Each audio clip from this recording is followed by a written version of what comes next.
Fala pessoal, boa noite, sejam todos bem-vindos a mais um Talking Science. O Talking Science de hoje vai ter um tema muito legal, vai ser um tema bastante aplicado.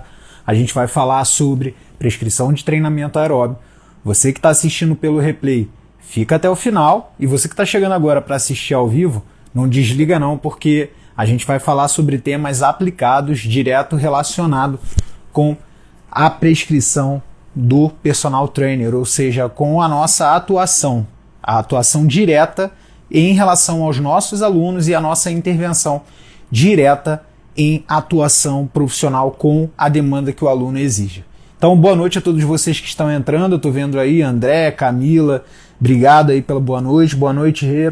Boa noite a todos vocês. Eu já quero fazer um pedido, essa é a última semana, né, do Talking Science, então a próxima semana a gente não tem Talking Science, vai ter outro quadro e a gente vai falar sobre isso. Amanhã eu vou explicar um pouco mais detalhado para vocês sobre qual é o planejamento para as próximas semanas. E isso tudo vai ser explicado, tá bom? Isso tudo vai ser detalhado para vocês amanhã. Então eu espero que vocês realmente gostem, né, do que vem sendo preparado por mim, pela minha equipe. E espero que a gente consiga aí cada vez mais se aproximar, andar de mãos dadas, literalmente, né? A gente consiga produzir um conteúdo aí que venha cada vez mais fortalecer o trabalho de vocês e fazer com que vocês se tornem melhores naquilo que vocês fazem. Bom, então dado boa noite, dadas as devidas apresentações, as devidas considerações, como eu sempre faço, eu tenho mania de anotar tudo, então eu deixei aqui meu caderninho do Talking Science aqui anotado com as considerações que a gente vai conversar hoje. Mas antes de entrar no assunto, já quero pedir a você que está na live aí para tocar nesse aviãozinho. Então toca nesse avião. Esse avião você vai selecionar pelo menos 4 pessoas e dessas 4 pessoas você vai convidar para que elas participem do Talking Science. Se você está fazendo isso, se você fez isso ou vai fazer isso, ao terminar de fazer, vem aqui, comenta aqui embaixo, compartilhei. É importante a participação de vocês e o que eu tenho visto cada vez mais é que a interação de vocês aqui só cresce. Então, já que a interação tem crescido tanto, por favor, compartilhem. Vocês fazem parte do Talking Science, vocês são o Talking Science. Então, esse compartilhamento é crucial para o desenvolvimento e para o andamento das nossas aulas ao vivo aqui. Quem compartilhou, é só digitar aqui, ó, compartilhei, toca no avião, envia para 3, 4 pessoas e digita aqui, ó, compartilhei. Mateusão já colocou aí compartilhado, mestre, obrigado, Mateus, por compartilhar. Obrigado, Jéssica, por compartilhar. Obrigado a todos vocês aí que estão compartilhando, até aqueles que ficam meio tímidos, né, que não avisam, e eu sei que compartilham, porque depois, de alguma forma, eu tenho como saber. Obrigado aí o pessoal da Exerfit, pelo Exercifit, pelo compartilhamento. Obrigado, Irã, por ter compartilhado. Então, feito, né, o compartilhamento, feito aí os primeiros passos. Obrigado, Camila, eu sei que você sempre compartilha. Feito aí o primeiro andamento do nosso Talking Science, vamos de fato entrar nos tópicos que a gente precisa conversar hoje. Então, os tópicos que a gente vai conversar hoje são tópicos bem práticos, bem aplicados, principalmente para você treinador que tem problemas com prescrição de treinamento aeróbio. Qual é o grande problema da prescrição do treinamento aeróbio? Primeiro, o grande problema que a maioria dos treinadores enfrentam é, afinal, qual é o fundamento do treinamento aeróbio? Para que serve o treinamento aeróbio? É importante deixar claro que o treinamento aeróbio ele é fundamental para diversos desfechos clínicos relacionados à promoção de saúde. Então, aumentar a capacidade aeróbia, desenvolver o VO2 máximo, que está diretamente relacionado à capacidade aeróbia máxima, tem uma relação direta com a longevidade e a promoção da saúde. Diversas doenças relacionadas ao sedentarismo, elas estão relacionadas também com a queda da capacidade aeróbia. E a redução da capacidade aeróbia implica em uma série de alterações metabólicas, como, por exemplo, redução da sensibilidade à insulina, melhora da captação de glicose, consequentemente, alterações de padrões de secreções hormonais, tanto do tecido adiposo quanto do tecido muscular e do tecido hepático. Então, desenvolver a capacidade aeróbia é um ponto crucial para o indivíduo que busca a manutenção da sua saúde, a manutenção da sua sobrevida, o aumento da sua sobrevida, melhor dizendo, e a redução de doenças associadas ao sedentarismo. O treinamento aeróbio, a capacidade aeróbia, ela pode ser desenvolvida de diversas formas. Então ela pode ser desenvolvida por um treinamento que é específico para o desenvolvimento da capacidade aeróbia, e a esse treinamento a gente chama de treinamento aeróbio, e ela pode ser também desenvolvida por treinamentos que não necessariamente são específicos da capacidade aeróbia, mas que consequentemente desenvolvem ainda de alguma forma a capacidade aeróbia. Então, por exemplo, o treinamento contra-resistido, quando você compara a capacidade aeróbia ou o VO2 de indivíduos que são treinados com musculação e indivíduos sedentários, os indivíduos que praticam musculação comparado aos indivíduos sedentários, eles apresentam uma capacidade aeróbia maior do que os indivíduos sedentários. Então, nenhum problema quanto a isso, é importante ressaltar esses dois tipos de posicionamentos, esses dois tipos de características, para que a gente entenda que existe um modelo de treinamento voltado para o desempenho aeróbio e um modelo de treinamento que é voltado para o desempenho anaeróbio, mas que também acaba impactando o desenvolvimento da capacidade aeróbia. Eu estou falando isso porque isso aqui vai ser tema de futuras lives, que é as pessoas quererem separar o metabolismo aeróbio e o metabolismo anaeróbio. A força não depende da capacidade aeróbia. Inclusive esse foi um tema que eu estava até conversando com o William hoje enquanto a gente treinava. Na verdade a força ela depende de capacidade aeróbia e vice-versa, o metabolismo ele é algo integrado. Mas isso não é algo para a gente debater agora a gente vai falar de treinamento aeróbio. E aí dentro, pautado aí o primeiro esclarecimento para vocês, desenvolver a capacidade aeróbia, então pensem vocês, desenvolver o condicionamento cardiorrespiratório é fundamental na promoção da saúde, assim como ele é fundamental na redução de doenças relacionadas ao sedentarismo e na melhora do metabolismo em geral. Então, primeiro ponto esclarecido, a gente vai para os erros mais comuns em treinadores, né? O que muitos treinadores reproduzem ou muitos alunos acabam reproduzindo pelo que vem na internet em relação a treinamento aeróbio. Eu listei aqui vários erros, existem assim bastante, inclusive eu mandei para a equipe que a gente poderia depois fazer uma próxima live para desenvolver ainda mais sobre esses erros, e hoje eu vou listar alguns aqui e vou me aprofundar nesses erros. Baseado no tempo que a gente tiver dessa live, a gente encerra e posteriormente a gente começa aí mais para algum outro dia ou para algum outro momento, uma próxima live aí sobre os próximos erros e objeções desse treinamento. Bom, vamos lá. Vocês estão aí? Se tiverem aí, manda o joinha, porque agora é a hora que a gente começa a falar dos erros do treinamento aeróbio. Alguns erros importantes que merecem ser levados em consideração. Bom, o primeiro erro que eu coloquei aqui é assumir que ele é a bala mágica do emagrecimento. Esse é um grande problema que muita gente coloca como uma condição que o treinamento aeróbio é fundamental para indivíduos que buscam emagrecer. Será? Será que o treinamento aeróbio ele é uma bala mágica? Ele é a peça-chave do emagrecimento?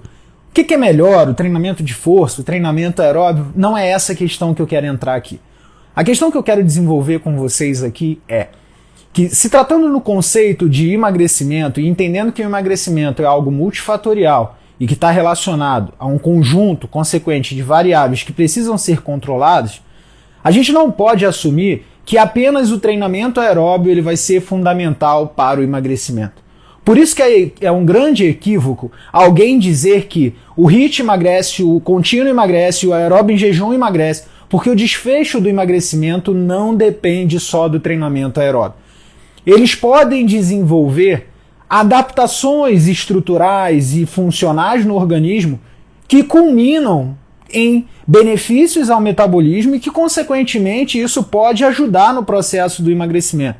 Mas quando a gente entende que o emagrecimento é algo complexo, que envolve múltiplas variáveis, a gente não pode determinar que um método específico de treinamento ele é fundamental e é ele que vai te emagrecer.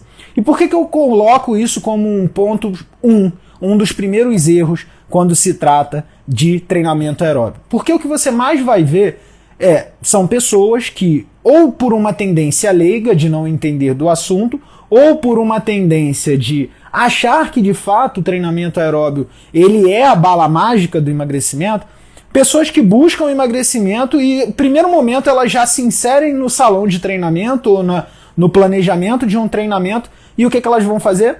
Elas vão para a esteira, elas vão para a bicicleta, elas vão correr na rua, elas vão fazer alguma atividade aeróbica. Qual é o erro nisso? Qual é o problema? Onde que você vê um erro nisso? O erro que eu vejo nessa grande concepção é a pessoa assumir que para ela emagrecer ela tem que começar a correr. O que já é um grande problema. Imagina alguém sedentário, sobrepeso, que busca emagrecimento e ao invés de pensar em ter um bom planejamento alimentar, passar por os cuidados médicos e ter alguma modificação mínima de hábito, essa pessoa não modifica o seu hábito e começa a correr achando que correr vai fazer ela emagrecer. O erro número 1 esse indivíduo provavelmente não vai ter uma boa responsividade aos estímulos do treinamento, porque ele não está numa condição, num ambiente induzido pela modificação do planejamento alimentar e por todos os cuidados relacionados ao hábito, que vai favorecer o seu emagrecimento, e aí, consequentemente, o primeiro ponto que ele vai assumir o aeróbio não me ajudou a emagrecer. E, de fato, se você não controlar outras variáveis, o aeróbio não vai ajudar, ele não vai ter um desfecho tão significativo no seu emagrecimento. Ele vai ajudar, sim, a desenvolver capacidade aeróbia, a melhorar o controle da sua pressão arterial, o controle da sua frequência cardíaca, a sua sensibilidade à insulina. Ele vai trazer uma série de benefícios relacionados à prática desse treinamento. Mas qual é o grande problema? Se o indivíduo ele se encontra em sobrepeso, obeso, sedentário, e ele assume que para ele emagrecer basta ele começar a correr, há um grande risco desse indivíduo que antes estava parado em hábitos ruins, ao assumir um volume de treinamento de corrida, ao aumentar a frequência dos seus treinamentos sem uma devida orientação, esse indivíduo ele venha a aumentar o risco de lesão e até mesmo se lesionar. E é muito comum, já tem vários estudos relacionando que a corrida amadora não orientada, principalmente a corrida de atletas de rua, esses atletas que saem durante o dia sim, dia não, passam por um período de corrida ali sem um controle adequado da prescrição do treinamento, sem um controle do seu planejamento alimentar, eles têm uma alta incidência de lesão, principalmente de joelho, quadril e tornozelo, que são as regiões mais afetadas pelo impacto da corrida. Então, se a gente tivesse que discorrer sobre esse ponto, um ponto a se considerar o treinamento isolado, e aí nesse caso eu estou falando de treinamento aeróbio, ele não é o ponto-chave do processo do emagrecimento. Ele é uma das etapas, ele é uma das intervenções que podem acelerar um processo e podem gerar adaptações que são positivas no emagrecimento. Mas é preciso ter cuidado para que os indivíduos que não tenham cuidados no planejamento alimentar, uma rotina de treinamento, ao assumirem que devem começar a correr a qualquer custo, esses indivíduos eles podem estar se expondo a um risco mais alto de lesão. Fica claro isso para vocês? Se fica claro, é hora de vocês interagirem aí, é sempre bom para que eu possa entender até o quanto eu aprofundo e o quanto eu superficializo aqui.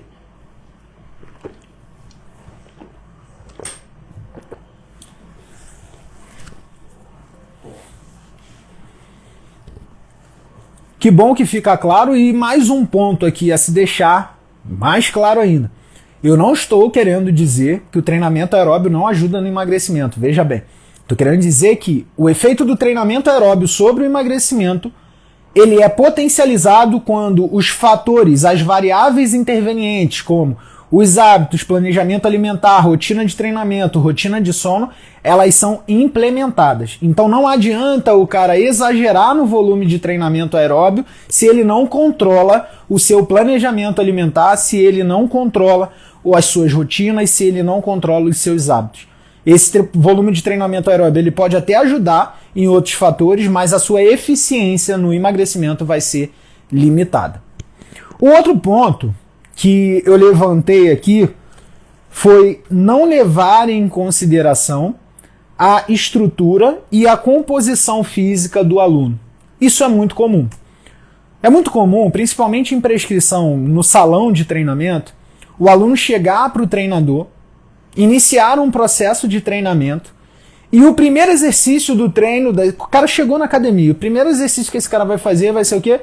Os 15, 20 minutos de esteira, correndo ou fazendo alguma coisa. Bom, você fez alguma avaliação funcional de movimento? Você avaliou, por exemplo, se o quadril desse indivíduo tem qual é o grau de mobilidade, se ele tem uma boa estabilização de joelho, se o tornozelo dele tem uma boa dinâmica no processo de flexão e extensão, ou seja, se ele tem mobilidade. Você verificou, por exemplo, se esse indivíduo ele tem força muscular para fazer uma propulsão de corrida adequada sem sobrecarregar tanto esse joelho?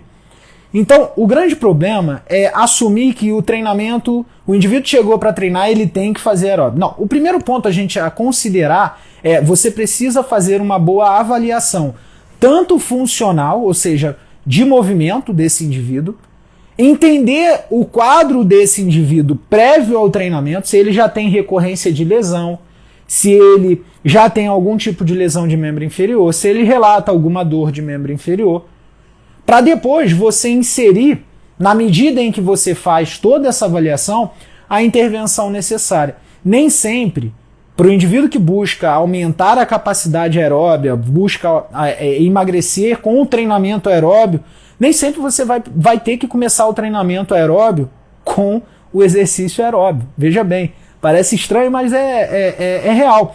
Porque o que acontece? Por vezes, esse indivíduo, antes dele começar a sua sessão de treinamento, imagina você que você trabalha com uma equipe de assessoria de corrida, né? Em rua, por exemplo. Por vezes, antes da sessão de corrida ali, daquele treinamento aeróbio, é fundamental que aquele indivíduo ele faça trabalho de estabilizações, como, por exemplo, ativação de transversos abdominais, ativação da musculatura glútea, um alongamento dinâmico de um baixo potencial de extensão da musculatura posterior da coxa. Então, é necessário você fazer uma preparação de movimento ou até, por muitas das vezes, uma ativação de músculos que são necessários para aquele treinamento.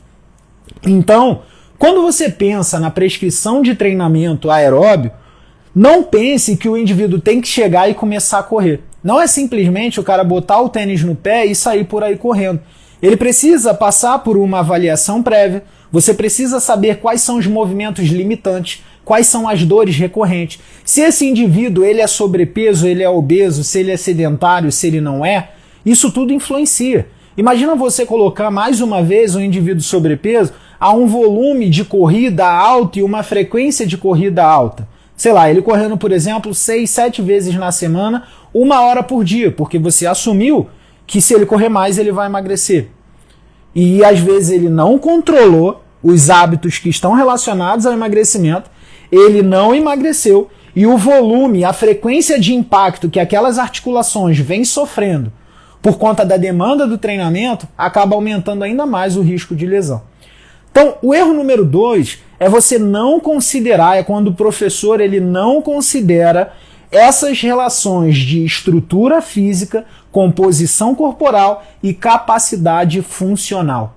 É para isso que serve a nossa avaliação. Nós, treinadores, precisamos fazer uma boa avaliação de composição física, de estrutura física e de funcionalidade de movimento para que a gente consiga, na hora de prescrever, saber a melhor forma de intervir. Não é só você colocar um tênis e sair pedalando por aí. Não é só você colocar um tênis e sair correndo por aí. Você pode até fazer isso se você quiser quebrar um momento de sedentarismo. Mas se você pensa em se desenvolver em aumentar suas capacidades físicas, em aumentar o seu rendimento, em ter uma resposta mais eficiente no processo de adaptação do seu aluno, que consequentemente vai resultar em melhores resultados, é necessário uma continuidade do treinamento. E para que haja continuidade, é necessário uma boa avaliação inicial para que se atenue os riscos de lesão. Ficou claro para vocês aí? Se sim, só falar. Tô lendo tudo que vocês estão mandando aí. Deixar um beijinho especial para minha priminha Clarinha, minha priminha de Ana Clara Mata, minha priminha, não sei nem quantos anos a Clarinha tem agora. Tão novinha, já tem Instagram há tanto tempo, né? Bom, se tiver claro para vocês, sobe o joia, senta o dedo aí nesse coraçãozinho e compartilha essa live. Faz sentido isso que a gente está conversando aqui? Vocês conseguem visualizar isso na prática de vocês?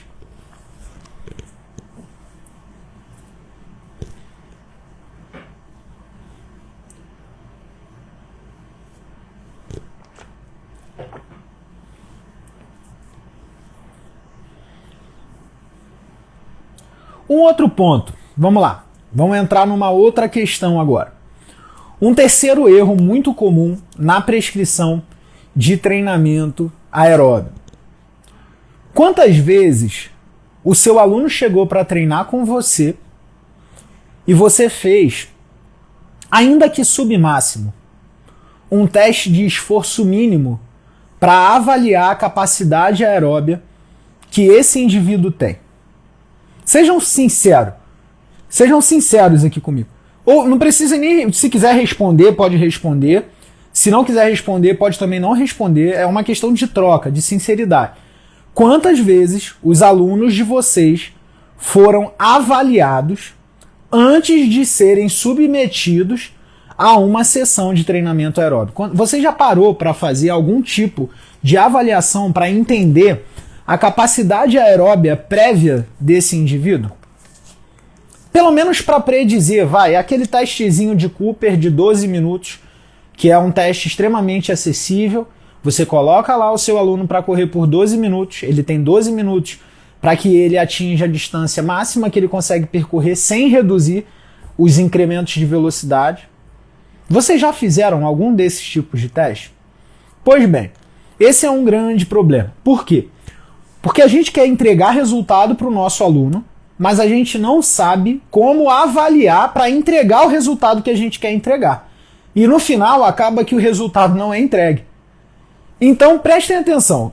É importante, é fundamental, por vários motivos, você avaliar o seu aluno antes de prescrever o treinamento aeróbico. Já falei para vocês que é importante avaliar composição corporal, estrutura física e capacidade funcional. Agora vamos para uma avaliação relacionada à capacidade aeróbica. Se faz necessário uma avaliação da capacidade aeróbica para você conseguir entregar para o seu aluno, ainda que daqui a algum tempo, aonde ele chegou com o seu treinamento. E também para que você consiga mensurar da onde você está partindo com o seu treinamento. Então é fundamental ter algum tipo de avaliação. O grande erro que acontece é que por muitas das vezes o aluno chega para treinar com você, não com você, com outros professores, porque vocês não fazem isso, mas o aluno chega para treinar com outros professores, e aí esse indivíduo ele chega lá e fala assim, Léo, eu quero fazer um programa de treinamento aeróbio, como que a gente pode trabalhar? Eu não levo em consideração a frequência cardíaca máxima, eu não levo em consideração frequência cardíaca de reserva, eu não uso escala de Borg porque eu acredito que não tem fundamento, ou seja, eu vou prescrevendo de uma maneira extremamente aleatória e amadora. Isso é extremamente perigoso. Extremamente perigoso em que sentido? Isso pode fazer mal ao nosso aluno? Pode. Isso pode não entregar o resultado que eu espero com o meu treinamento? Pode. Isso pode aumentar o risco de lesão do meu aluno? Pode. Então, como que a gente age numa situação como essa? O primeiro ponto é você ter alguma forma, ou se esse aluno já tiver alguma avaliação que mostre a capacidade aeróbia dele, você olhar esse teste. Então, por exemplo, o teste ergométrico, ainda que não seja tão ideal quanto o teste ergospirométrico, que tem a relação de troca gasosa, que você avalia ali o VO2. E com base naquele VO2 e naquela frequência cardíaca máxima, você prescreveu o treinamento de maneira que esse aluno trabalhe em zonas de frequência cardíaca, sejam elas zonas relacionadas no treinamento moderado, seja o percentual da velocidade máxima atingida. Então, por exemplo, se tratando de HIIT, quando eu falo de HIIT, por vezes eu não consigo prescrever só pela frequência cardíaca. Eu tenho que levar em consideração a velocidade máxima que aquele indivíduo atingiu. E aí eu posso, por exemplo, trabalhar 110% da velocidade máxima, ou 130% no estímulo de alta intensidade. No estímulo de baixa, eu jogo uma intensidade de velocidade mais baixa, aí eu já jogo lá, por exemplo, 50% da velocidade máxima. São estratégias e isso a gente vai discorrer ainda mais quando a gente for falar ao longo de outros lives, ao longo de outras conversas sobre treinamento aeróbico. Mas de antemão, o que eu preciso deixar claro aqui é avaliar o seu aluno, entender a capacidade aeróbica que aquele aluno chega para você é fundamental para que você consiga prescrever melhor, de uma maneira mais assertiva, dentro da realidade daquele indivíduo, se tratando da condição fisiológica individual, né, daquele aluno que chega para você. E um outro ponto que é importante é uma das formas que você tem de, depois de um período de intervenção, você repetir o mesmo teste e mostrar, ó, lembra quando você fez aqui? Aqui você tinha um resultado assim, agora você tem um resultado aqui. Porque nem sempre o treinamento aeróbio, e eu digo isso nem sempre não, eu digo que a avaliação da eficiência do treinamento aeróbio não é sobre o quanto de peso que o indivíduo perdeu ou sobre o quanto a composição corporal mudou. Isso não é capacidade física. A avaliação da eficiência do seu treinamento aeróbio, ela é dada pelo aumento da capacidade aeróbia. Você só mede isso, só tem noção disso, medindo a capacidade aeróbia. Por isso que é importante avaliar a capacidade aeróbia do aluno que chega para você antes de você começar a treinar e um período depois que ele já começou a treinar. Além disso, a gente tem um outro ponto. Tá fazendo sentido aí para vocês?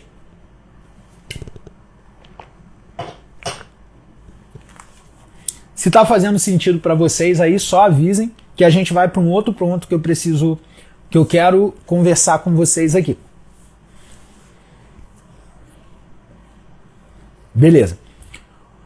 O outro ponto é o seguinte: a maioria das vezes o treinador, ele não avalia a capacidade aeróbia do aluno, ele não avalia o estado fisiológico em que aquele aluno chega para ele, e ele já quer socar treinamento de alta intensidade para aquele aluno. O treinamento de alta intensidade é uma estratégia extremamente eficiente quando aplicada para indivíduos que precisam e podem responder a esse tipo de treinamento, ok? O treinamento de alta intensidade, o High Intensive Interval Training, como eu já falei aqui várias vezes, ele é diferente do treinamento aeróbio intervalado em moderada intensidade. Muita gente confunde treinamento intervalado com treinamento em alta intensidade. O treinamento em alta intensidade, ele é intervalado. Treinamento intervalado de alta intensidade, o HIIT, vamos dizer assim, ele é intervalado. Mas nem todo intervalado é HIIT. Nem todo intervalado é em alta intensidade. Então, quando eu entendo a condição, a capacidade aeróbia prévia do meu aluno, eu entendo que para que ele chegue em um treinamento de altíssima intensidade, eu preciso cada vez mais aumentar essa capacidade aeróbia. Então, quando eu penso em treinamentos em altíssimas intensidades, em High Intensive Interval Training, eu penso em aumentar a intensidade ao ponto de gerar um estresse muscular, metabólico, hormonal, muito maior do que o treinamento moderado, que pode ser intervalado também. E qual é o ponto disso? O que isso tem a ver com a avaliação? Se eu não faço uma avaliação prévia da capacidade aeróbia do meu aluno, se eu não entendo qual é a condição fisiológica do meu aluno, eu posso superestimar a condição dele e colocar um treino que, ao invés de ser um treino que vai gerar respostas adaptativas, regenerativas e, consequentemente, trazer os seus benefícios, Esse treino superestimado, ele pode acentuar uma série de desfechos como um aumento agudo da resposta inflamatória, danos oxidativos severos, risco de dano muscular, risco de lesão. Então eu superestimo e acabo colocando uma intensidade além da capacidade que aquele indivíduo tem. O que eu estou querendo dizer é, o treinamento de alta intensidade, ele é fundamental e ele é importante, mas você precisa pré-condicionar o indivíduo para que ele seja exposto a treinamentos de altíssimas intensidades. Caso contrário, o risco acaba sendo muito alto. E como você consegue entender qual é o momento de aplicar? Na medida em que a capacidade aeróbia desse indivíduo, ela vai melhorando. E na medida em que a capacidade aeróbia melhora, a gente consegue olhar para vários desfechos. Alguns desfechos como a redução da frequência cardíaca de repouso, a redução da frequência cardíaca para o mesmo estímulo que ele fazia há um mês atrás, por exemplo. Durante o teste ele conseguia atingir uma distância maior, um aumento da velocidade máxima. Existem várias formas de você avaliar a melhora do treinamento aeróbio. E aí, isso tudo, é claro que não vai dar para a gente colocar na nossa live hoje, mas já são temas para a gente conversar e que já está sendo preparado aí um material exclusivo para vocês. Fica claro para vocês aí, galera? Professores que estão comigo aí na live, tá todo mundo conseguindo entender o rumo aqui da nossa conversa?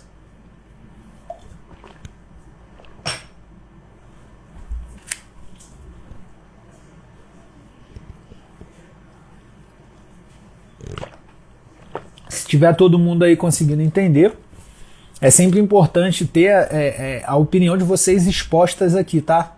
Não é um monólogo. Eu tô olhando para baixo aqui porque um marginal chegou aqui. Eu só não vou pegar ele, senão vou derrubar tudo aqui. Pega ele aqui pra mim. Vou botar o Zé Boquinha aqui para aparecer na live.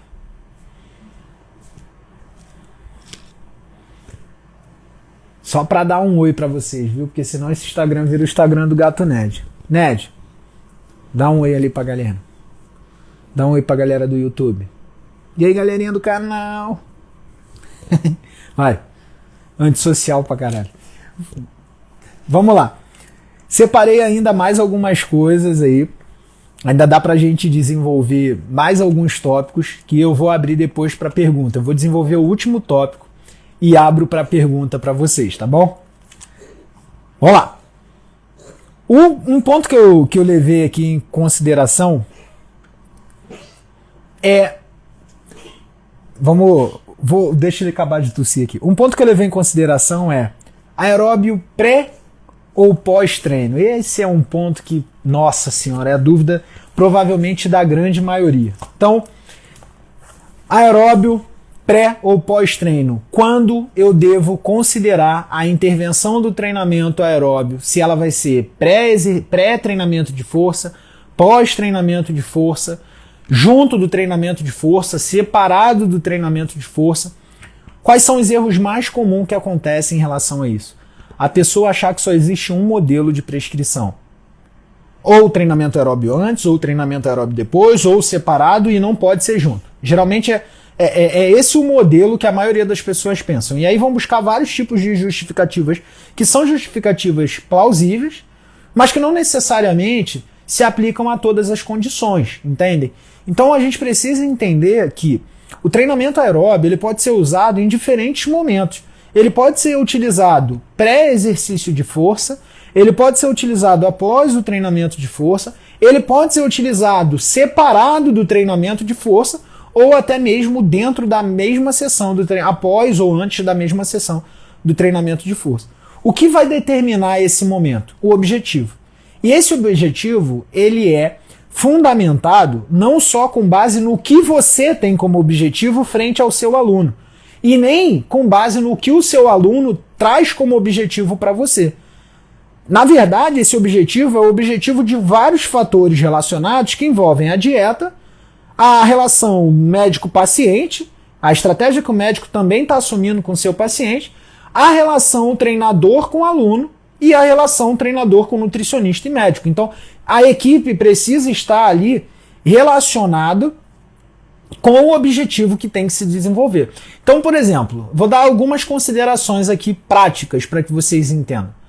Uma consideração em que o treinamento aeróbio, por muitas das vezes, ele acaba precedindo o treinamento de força, ou por muitas das vezes ele é colocado como uma consideração principal da periodização de um atleta ou de um indivíduo normal. Corredores amadores e corredores de rua. Então, corredores profissionais. Então, por exemplo, geralmente esses indivíduos, eles praticam treinamento de força para poder desenvolver força muscular, atenuar os riscos de lesão, todos aqueles fatores envolvidos, mas o seu objetivo principal é desenvolver na sua modalidade, que é a corrida. Então, consequentemente, esse cara ele tem um volume de treinamento aeróbio maior.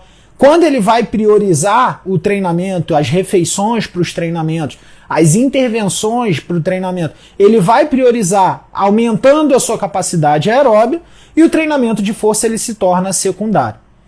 Para o indivíduo que busca a hipertrofia, que busca o desenvolvimento muscular, por muitas das vezes esse indivíduo ele vai colocar o treinamento de força, o treinamento voltado para a hipertrofia, e em alguns momentos da semana ele vai incluir o treinamento. Isso pode ser 3, pode ser 5, pode ser 4, pode ser depois do treinamento, imediatamente depois, pode ser em períodos separados do treinamento de força. Isso tudo vai depender, claro, do objetivo que a pessoa quer com o aeróbio. Quando a pessoa pensa em desenvolver capacidade aeróbia, ela vai priorizar o treinamento aeróbio sem esquecer do treinamento de força. Quando ela objetiva a utilização do treinamento aeróbio como uma estratégia de aumentar a taxa metabólica, aumentar o dispêndio energético, aumentar a mobilização de lipídios, por muitas das vezes essas pessoas elas vão colocar o treinamento aeróbio ou após o treinamento de força, imediatamente após, ou em sessões separadas do treinamento de força. Existem uma série de justificativas fisiológicas e metabólicas para isso, principalmente de perspectiva bioenergética. Uma delas é que colocar o treinamento aeróbio após o treinamento de força, em caráter combinado, tá, galera? Eu não estou falando de concorrente. Você pode pensar no treinamento como concorrente, onde um poderia anular o resultado do outro, o que não é uma verdade, tá? Não anula-se os resultados. E você pode pensar numa periodização combinada, em que você desenvolva força e capacidade aeróbica. Dentro desse modelo de planejamento combinado, a inserção do treinamento aeróbio após o treinamento de força, ela se justifica porque o treinamento de força se caracteriza por utilizar a glicólise como via energética principal. Então você vai gerar energia através do metabolismo anaeróbio, podendo ser lático ou alático, depende da característica do treinamento. Se você quer treinar força geralmente é ATP-CP e anaeróbio alático.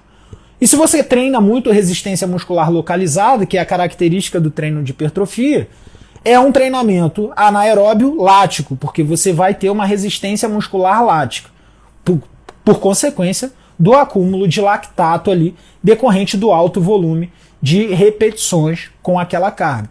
Então, pensando nisso, a glicólise ela entra como via energética principal no treinamento de força. E aí, quando esse indivíduo ele encaminha o treinamento aeróbio para o final, geralmente a glicemia plasmática está mais baixa, o GLUT4 já está mais translocado para a membrana captando mais glicose, o estoque de glicogênio está mais baixo, e aí, consequentemente, aquele treinamento aeróbio após a sessão, ele vai se caracterizar por ser um treinamento que vai estimular a lipólise e vai estimular cada vez mais a liberação de catecolaminas que vão atuar no tecido adiposo e mobilizar os ácidos graxos. Essa é uma das justificativas. Outra justificativa que a gente pode dar são indivíduos que buscam, por exemplo, colocar o treinamento aeróbio ao acordar, de preferência na sua condição em jejum, e ir fazendo incrementos de carboidrato na sua refeição até a noite e treinar a musculação à noite, o que também não tem nada errado. Então você imagina, você começa o dia em jejum, estimula através do treinamento uma maior beta-oxidação, uma maior liberação de ácido graxo livre. Você também vai estimular, consequentemente, uma melhor sensibilidade à insulina, pelo fato de estar em jejum, uma melhor metabolização de glicose, todos os efeitos advindos benéficos do treinamento aeróbio. E isso favorece para que o músculo consiga captar mais glicose, principalmente após o exercício. E aí esse indivíduo ele vai fazendo acúmulos de carboidrato ao longo das refeições do dia, que se chama aí o carb-up ou carb-back loading, né, que é aumentar a carga de carboidrato. E essa carga de carboidrato aumentada aumenta o estoque de glicogênio para no momento da noite, geralmente separado por um período de 6 a 8 horas, esse indivíduo ele consiga treinar melhor, principalmente tendo uma reserva de glicogênio maior, ativando mais vias anabólicas também após o treinamento de força. Então reparem, como não tem uma regra, mas sim uma perspectiva fisiológica aplicada que a gente consegue trazer. Eu espero que essa conversa de hoje tenha esclarecido muita coisa. E quero muito que vocês saibam que essa está sendo a última semana do nosso Talking Science. Mas eu não quero que vocês fiquem chateados não, sabe por quê? Porque embora seja a última semana, amanhã, o nosso Talking Science vai ser amanhã. Eu espero vocês amanhã, hein? Amanhã, nesse mesmo horário, a gente vai ter o nosso último Talking Science e eu vou anunciar os 2 novos quadros, as 2 novas iniciativas que eu vou trazer aqui para vocês. Essas 2 novas iniciativas, sem dúvidas, vão ser, sem dúvidas alguma, não tenho dúvida alguma, vai ser muito melhor do que o que a gente já está fazendo aqui. Por quê? Porque ela foi desenvolvida com base na nossa interação. Por isso que eu estou a todo momento falando, vocês precisam interagir, a gente precisa interagir. Porque através dessa interação eu consigo saber a forma como eu posso ajudar vocês. Então, fiquem ligados, amanhã, 9 horas da noite, a nossa última live, nosso último Talking Science, e eu vou explicar o motivo de tudo estar mudando, o motivo da gente criar 2 novos quadros que são basicamente pautados na intervenção e na atuação de vocês. É pautado para vocês, feito para vocês. Eu estou cada vez mais entendendo a realidade que vocês estão, o que vocês buscam e estou de fato disposto a entregar o melhor que posso para vocês. Eu estou acompanhado de uma equipe muito boa e que sem dúvida aí vai trazer muita coisa legal ao longo desse ano para vocês.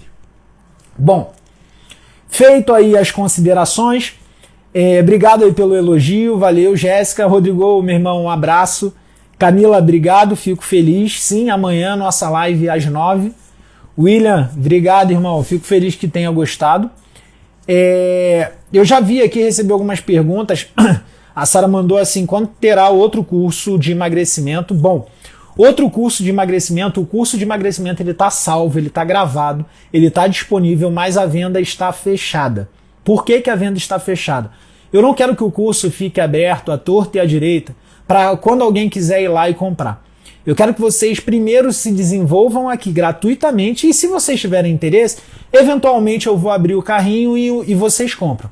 Provavelmente para março, fica ligado aí, março a gente vai abrir o carrinho aí de novo do curso de emagrecimento. Vamos lá, tem muita pergunta aqui. Deixa eu ver aqui, não consigo ver tanta pergunta. Nossa Senhora.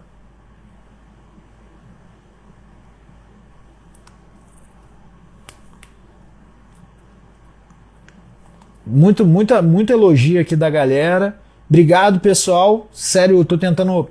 Acho que tem muita coisa relacionada a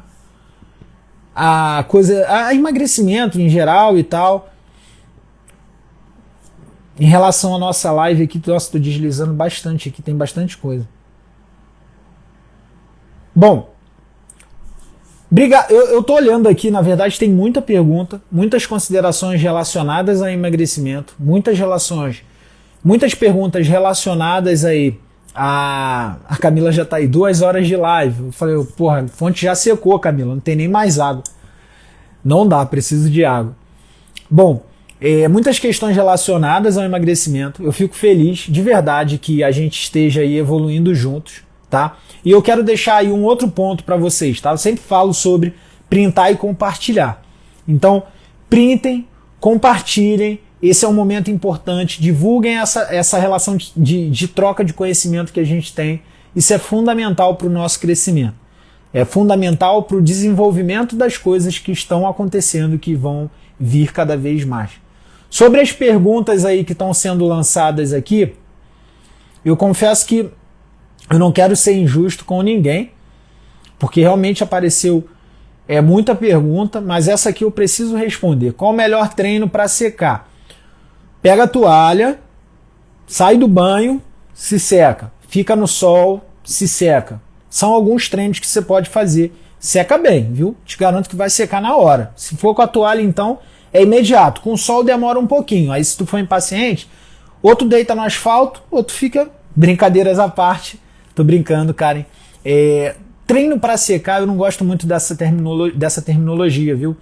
Porque o termo secar não necessariamente reflete emagrecer. Isso precisa ficar claro, e por isso que eu fiz essa brincadeira. Eu vou dar um exemplo, tá?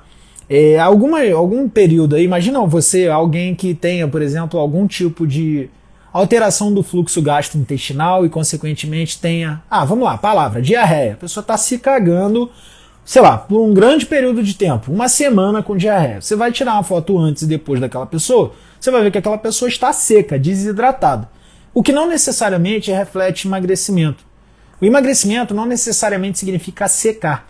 Emagrecimento significa vários fatores relacionados com a perda de gordura corporal, perda de retenção hídrica, e o que não necessariamente significa secar. Por muitas das vezes, para o indivíduo que quer secar, ele tem que se hidratar mais do que o que se imagina. Então a hidratação tem que ser maior, a alimentação tem que ser maior, muitas coisas têm que estarem relacionadas. Mas entendendo o contexto da sua pergunta, qual o melhor treino para secar, provavelmente você quer dizer assim, qual o melhor treino para emagrecer, para definir, qual é o melhor treino para eu ter uma composição física mais aparente, mais seca. O melhor treino é aquele que você vai conseguir se desenvolver, sem dúvida. Mas a combinação do desenvolvimento da capacidade aeróbica e do desenvolvimento da força e hipertrofia muscular vai ajudar bastante. Por quê? Na medida em que você desenvolve sua capacidade aeróbica, desenvolve sua capacidade oxidativa, consequentemente você reduz a gordura corporal e você também reduz a retenção de líquido no seu organismo. Quando você desenvolve força e desenvolve a hipertrofia, você também desenvolve a massa muscular. Né? Hipertrofia está relacionado ao aumento da massa muscular, e quando você aumenta a massa muscular, então imagina aqui está a massa muscular, e aqui está a pele, e aqui você tem, onde está meu rosto, uma camada de gordura e de água retida. Conforme você vai diminuindo a retenção de água e a gordura, seja ela retroperitoneal ou subcutânea, a pele ela vai ficando mais próxima do músculo. E aí, consequentemente, o tônus muscular ele fica mais evidente na pele. É quando você consegue ver, por exemplo, o tônus muscular na pele. Então, essa relação está intimamente ligada com a qualidade da sua dieta, com a intervenção médica que você está, se você está sendo adotado ou não, os seus hábitos e principalmente a sua rotina. Então, o melhor treino para que você tenha esse tipo de resposta, sem dúvida, é a combinação do treinamento aeróbio e a combinação do treinamento de força. Mas, se você não controlar o que o Adriano está falando aí, os fatores alimentares, os seus hábitos, essas respostas elas tendem a ser menos efetivas, tá bom? Desculpa, Karen, a brincadeira, eu não podia deixar passar batido, mas eu entendi muito bem sua pergunta. Muito obrigado por perguntar, espero ter te ajudado, viu? Vai que a Karen levou a mal, não é para levar, viu? É uma conversa aqui de colegas e que pode ser de igual para igual total. Vocês têm total direito aí de brincar também. Bom, deixa eu... Nossa, subi um negócio aqui. Deixa eu ver se tem mais perguntas. Essa aqui foi o Fausto, ele colocou assim, você poderia escrever, ele chamou de senhor, né? Eu tenho 28 anos e ser chamado de senhor é uma afronta, bem que eu tenho cara de velho. Ele falou assim, se eu poderia escrever um livro. Bom, sobre escrita de livro, durante a pandemia, eu de fato comecei a escrever um livro chamado Por que Engordamos? E aí eu ia falar bastante sobre fisiologia do aumento de peso, fisiologia de controle de peso corporal, estratégias e intervenções, abordagens para esse processo, né, do emagrecimento, mas devido à demanda de trabalho, a demanda de doutorado, pesquisa, não sei se todos vocês sabem, mas a demanda na universidade, eu atuo como pesquisador na UFRJ, eu estudo tecido adiposo, o efeito do exercício no tecido adiposo, na mobilização de lipídios e dentre outras questões, assim como minha demanda de trabalho aqui e demanda de trabalho com os meus alunos de personal, eu não consigo dar conta de tudo. mas é um projeto futuro, viu, Fausto? Obrigado aí. Galera, o reloginho aqui do Instagram já começou a subir aqui e confesso que a hora passou e eu não percebi, sinal que a live realmente estava muito boa, eu gostei bastante aqui de conversar com vocês hoje. Amanhã a gente tem o mesmo encontro, às 9 horas aqui no meu Instagram. Esse Talking Science ele vai ficar salvo, então quando acabar aqui vai estar lá no meu perfil. Marquem 2 amigos, digam o que vocês acharam do Talking Science de hoje e não se esqueçam de printar e de compartilhar. Eu espero vocês amanhã, espero que vocês tenham gostado, espero que vocês aí tenham aprendido bastante. Quem anotou no caderno, tira foto, me marca, eu quero ver, eu gosto dessas anotações. É muito legal ver essa interação de vocês. E, para quem não sabe, isso é uma coisa que já já vocês vão ficar sabendo, vai ser aberto as inscrições num novo canal, aonde a gente vai conversar bastante. Eu vou mandar áudio, vou mandar vídeo, vou mandar muito material para vocês, para a gente aprender junto, tá bom? Forte abraço para vocês, fiquem com Deus, uma boa terça de carnaval e até amanhã. Amanhã, às 9 horas, a gente tem o último Talking Science e é o fim de um ciclo, de um Talking Science, é o fim do ciclo Talking Science e o início de um novo recomeço, onde a gente vai falar de muita coisa aplicada para personal trainer. Aguardo vocês amanhã, galera. Pessoal, tchau, tchau, boa noite, fiquem com Deus, valeu!